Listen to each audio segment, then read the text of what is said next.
Hi friends, welcome to our channel. మెంతులను ఒక 2 table spoon వరకు తీసుకొని వాటిని శుభ్రంగా కడిగేసిన తర్వాత వాటిలో వాటర్ మనము యాడ్ చేయాలండి. ఎక్కువ వాటరు మనం ఎంత క్వాంటిటీ తీసుకుంటామో అంత వాటర్ మనము యాడ్ చేసి పక్కన పెట్టేసుకోవాలి.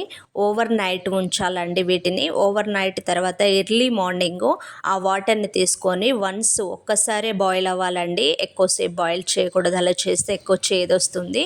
సో వన్స్ ఒకసారి మనం బాయిల్ చేసామంటే ఆ హీట్ వాటర్ని మనము గోరువెచ్చగా ఉండగానే మనము డ్రింక్ చేయాలండి. దీనివలన మనకు షుగర్ లెవెల్ అనేది కంట్రోల్లో ఉంటుంది, మెటబాలిజం ఇంప్రూవ్ అవుతుంది, అదేవిధంగా బెల్లీ ఫ్యాట్ కూడా రిడ్యూస్ అవుతుంది, కాన్స్టిపేషన్ ఉన్నా కూడా మలబద్ధకం తగ్గుతుంది, చెడు కొలెస్ట్రాల్ అనేది తగ్గిస్తుందండి.